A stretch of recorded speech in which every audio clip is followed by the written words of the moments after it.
শাকিব খান, অপু বিশ্বাস এবং শবনম বুবলী। ঢালিউডের এই ত্রিমুখী যুদ্ধ যেন এক অন্তহীন মেগা সিরিয়াল। সম্প্রতি অপু বিশ্বাসের একটি বিস্ফোরক মন্তব্য এই আগুনে নতুন করে ঘি ঢেলেছে।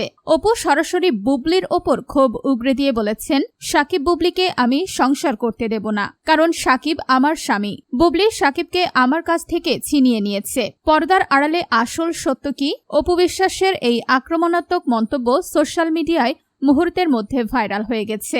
নেটিজেনদের মনে এখন একটাই প্রশ্ন, শাকিব খান কি আসলেই এখনো অপু বিশ্বাসের স্বামী, নাকি এটি শুধুই অতীতের ক্ষোভ? ঘটনার গভীরে গেলে দেখা যায়, শাকিব ও অপুর গোপন বিয়ের খবর যখন 2017 সালে একটি লাইভ টক শোতে সন্তান জয় সহ প্রকাশ পায়, তখন থেকেই তাদের সম্পর্কের টানাপোড়েন শুরু। আর ঠিক সেই সময় শাকিব খানের বিপরীতে স্ক্রিন শেয়ার করতে শুরু করেন নবাগত শবনম বুবলী। অপু বিশ্বাসের দাবি, শাকিব ও তার সুখে জড়ানো সংসারের তৃতীয় ব্যক্তি হিসেবে প্রবেশ করেছিলেন বুবলী। আর এই অনুপ্রবেশের কারণেই নাকি তাসের ঘরের মতো ভেঙে পড়েছিল শাকিব অপুর দীর্ঘদিনের গোপন সংসার। লুকোচুরি বিয়ে এবং ডিভোর্সের দোলাচল। অপুর সঙ্গে দূরত্বের পর এক পর্যায়ে শাকিব খান অপু বিশ্বাসকে আনুষ্ঠানিকভাবে ডিভোর্স দেন। কিন্তু নাটকের এখানেই শেষ নয়। এরপর শাকিব খানের জীবনে পুরোদমে আগমন ঘটে বুবলীর। অপুর মতোই বুবলীর সঙ্গে শাকিবের বিয়ে এবং সন্তান শেহজাদ খান বীরের খবরও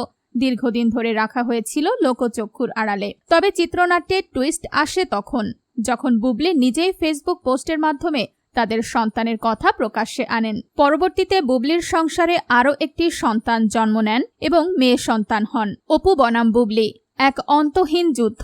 ঢালিউড পাড়ায় অপু ও বুবলীর এই দ্বন্দ্ব আজ নতুন কিছু নয়। শাকিব খানের এই দুই প্রাক্তন স্ত্রী, যদিও অপু নিজেকে এখনও স্ত্রী দাবি করেন, কেউই একে অপরকে বিন্দুমাত্র সহ্য করতে পারেন না। টিভি টকশো থেকে শুরু করে ফেসবুক স্ট্যাটাস, সবখানেই চলে একে অপরকে ধুয়ে দেওয়ার প্রতিযোগিতা। অপু বিশ্বাস যখনই সুযোগ পান বুবলীকে ঘর ভাঙানি হিসেবে উপস্থাপন করার চেষ্টা করেন। অন্যদিকে বুবলীও ছেড়ে দেওয়ার পাত্রী নন। তিনিও আইনি এবং সামাজিক মর্যাদার লড়াইয়ে নিজেকে শাকিবের বৈধ স্ত্রী হিসেবে প্রমাণ করতে অনড়। দর্শকদের প্রতিক্রিয়া এবং শাকিবের নীরবতা এই পুরো নাটকের কেন্দ্রবিন্দু। যিনি সেই সুপারস্টার শাকিব খান কিন্তু বেশিরভাগ সময় এই বিষয়ে রহস্যময় নীরবতা বজায় রাখেন। কখনো তিনি অপুর প্রশংসা করেন, আবার কখনো বুবলীর সন্তানের দায়িত্ব নেওয়ার কথা বলেন। তবে দিন শেষে এই দুই নায়িকার কাদা ছোড়াছুড়িতে ক্ষতিগ্রস্ত হচ্ছে তাদের সন্তানদের মানসিক বিকাশ, এমনটাই মনে করছেন সমাজ সচেতন দর্শকরা। অপু বিশ্বাসের সর্বশেষ এই হুঁশিয়ারি, শাকিব বুবলীকে সংসার করতে দেব না, আগামী দিনে ঢালিউডের রাজনীতিতে কি নতুন মোড় আনে, সেটাই এখন দেখার বিষয়। বুবলী কি অপুর এই মন্তব্যের কোনো মোক্ষম জবাব দেবেন, নাকি শাকিব খান নিজেই এসে এই নাটকের স্থায়ী জবানিকা টানবেন?